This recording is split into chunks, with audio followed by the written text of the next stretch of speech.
I look back and I just wonder, what were we thinking? What was I thinking? We went for a long, long period of time with no resources. And when I mean no resources, I mean no resources. People told us we were crazy to go all in. You know, is this really going to work? I think some of the most beautiful things can emerge through trial and through difficult times. I had been a physician for a long period of time, and I'd had a patient who came to see me, and they would ask me, Dr. Hill, what do you think about the essential oils? And I made the mistake one time of saying, I think that's one of the craziest things I've ever heard. She looked me right in the eye and she said, I am so disappointed to hear that, because that's done more for me than you or any of your colleagues or anyone has ever done for me. And it intrigued me. And over time, I became more intrigued. I became involved with essential oils. And now for the last several decades, this is all that I have focused on and all that I have done. I remember when I first came into the essential oil industry, I thought they were voodoo oils. I thought they were really, really strange. It wasn't long before I started using oils on my kids, and I was amazed at what I was able to do and how it empowered me as a mom to take charge of my family's health care. So I was a huge skeptic. Parents were educators. My father was a professor of physics. So I just wasn't raised with anything but allopathic Western medicine. I learned over the years how effective they were and can be, especially if they're pure. After working 10 years in the essential oil industry, I found myself leaving for integrity purposes because I knew that essential oils had to be pure. The desire of my heart was just to go home and raise my children. And I hadn't been home very long before my husband came to me and said, there's something more you're supposed to do. And as he said this to me, I actually was very angry with him because my heart said, I want to be home with my kids. And he said, sweetheart, you're not listening. There is something you're supposed to do with Dave and Dr. Hill with these oils. And I said, what do you mean, these oils? I've tried all the essential oils out there. There's nothing that meets the quality standards our family needs to use for our health care. And he smiled at me and he said, I know.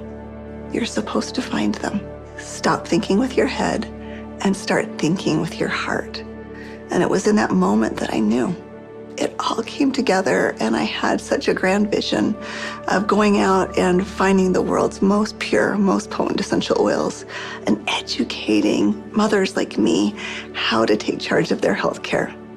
So it was in that moment before fear took over that I picked up the phone and I called Dave. And Emily Wright called me at the time and just said, what if we could go out and source the most pure essential oils on the planet and bring them to the world in a mainstream fashion? And he got really emotional. And Dave doesn't get emotional. And actually it was that right then and there. That was the genesis for me. And I just kind of felt strongly like, yeah, we're going to start a company. So I hung up the phone with Dave. I picked up the phone and I called Dr. Hill. And as I called him, I still remember he kind of giggled. And I said, Doc, this isn't funny. I'm serious about this. What if we could go out and find these pure oils like we've always wanted to do? And what if we could educate people to really understand the power behind these oils? And he said, no, Emily, I'm not laughing because I think your idea is crazy. I'm laughing because I was just getting ready to call you and ask you the very same question. It started with an initial little small meeting in an Italian restaurant. In the far corner, and we met for 5.5 hours until they finally kicked us out of the restaurant because we weren't buying food anymore. And we just started to dream. We would meet anywhere we could find some space to meet. And it was in some strange places. Of course, the basement of the Normal Library was one. We got too rambunctious and they finally kicked us out of the library. Sometimes it was in the basement of our homes. I remember not telling my kids, that I was unemployed and starting a new thing, but the dad was working on a project in the basement. As I did the business plan, I started to realize that this was going to be big. I just knew that with such a good team and product that had changed our lives, we felt like this was going to be significant. So as we began in the spring of 2008, that's when we had a massive falling out with the housing market in the United States. And there was a lot of panic and a lot of fear. We looked at starting this company. The first thing you think is, I got to raise money. I've got to get capital. And we set out to do that initially. And actually ended up, the four of us, back in New York City, visiting with some very high-profile people. And as we gathered together that next morning at that conference table, and we've got, all of these Manhattan-style managers that are meeting with us, and they quizzed us for hours. Finally, at the end of the day, they looked at us and they said, "We believe that your business model is going to work. We believe that you will be successful, and we want to fund your venture. We'll give you $5 million. And we all, of course, felt extremely elated. They were willing to fund the company, but of course they were interested in 51% and control. And I just remember the feeling we had as we walked away from that conference table. And the four of us found ourselves in front of the Statue of Liberty. And I remember looking across the water.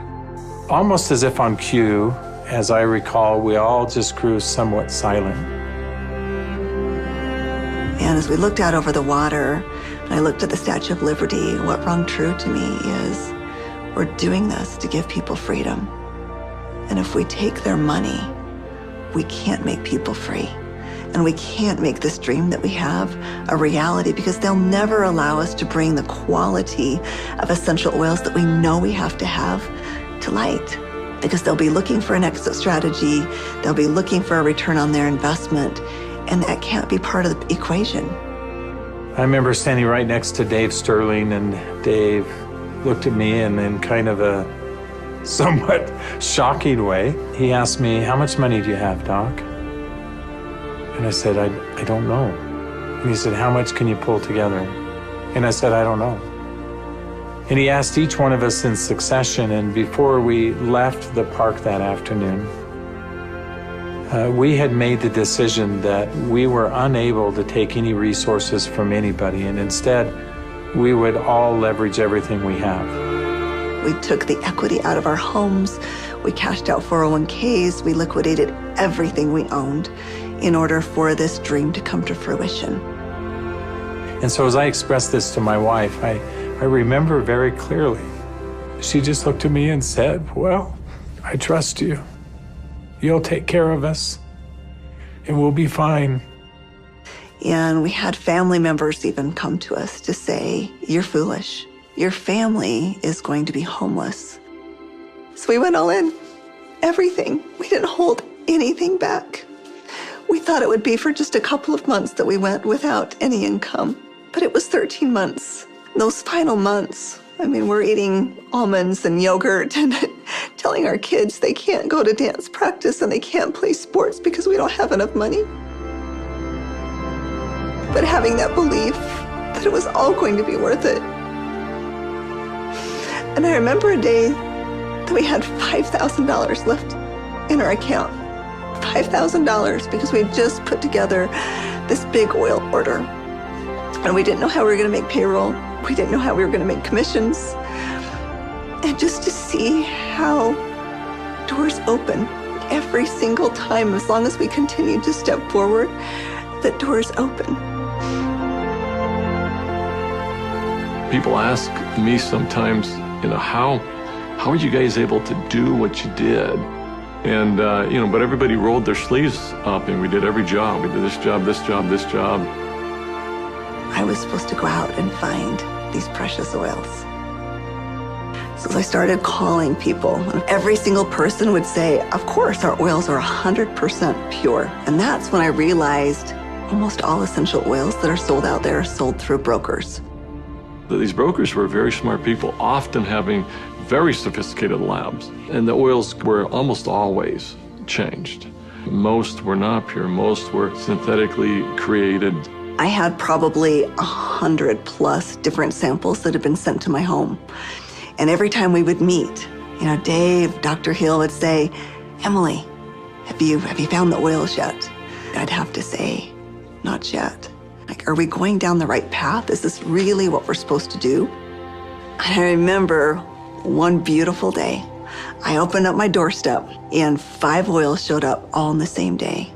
It was frankincense, lavender, tea tree, lemon, and peppermint. As I smelled these bottles, I called up Dave and I called up Dr. Hill and I said, I found the oils. They said, don't you dare open them until we're all together. We knew that these oils were absolutely pure, and it gave us just enough confidence, just enough faith to continue stepping forward. I remember that first discussion we had. We talked about the culture of the company. What type of soul do we want doTerra to have? And we realized that these oils are experiential. And we realized it had to be a person-to-person model. We had to bring people together. We've got to have a culture of giving back. We have to have a culture of caring. Locking arms with the people who are putting the seeds in the ground, who are harvesting these products. It's making sure that their needs are met. As I look back on it today with doTerra, it's overwhelming to me to see the impact it is around the world. There's a lot of sacrifice, but again, those are days we look back on, with some pride. Sacrifice is a really important piece in setting the foundation. Today, we've empowered nearly 8 million families all around the globe. We're now filling 315,000 bottles of oil every single day. And just to think about it on that scale just warms my heart, knowing that every single bottle is changing somebody's life on both sides of the bottle. I think this work has such purpose. It's like, how can we stop? We have single-handedly changed the acceptance of essential oils in science and in medicine. We are so committed to this work. We are so humbled to be stewards of what nature has created so perfectly for us. And we're so grateful for all of our amazing employees, for all of our amazing wellness advocates, for all of our amazing customers all around the world. We haven't changed in our mission. We haven't changed in our purpose. We're still true to those things that very early on were important. If doing the right thing was important then, doing the right thing is important now. If helping and giving service to other people was important then, it's important now. If sourcing oils differently and doing what had not been done before was important then, it's important now. We feel like, as crazy as it sounds, we're still just beginning.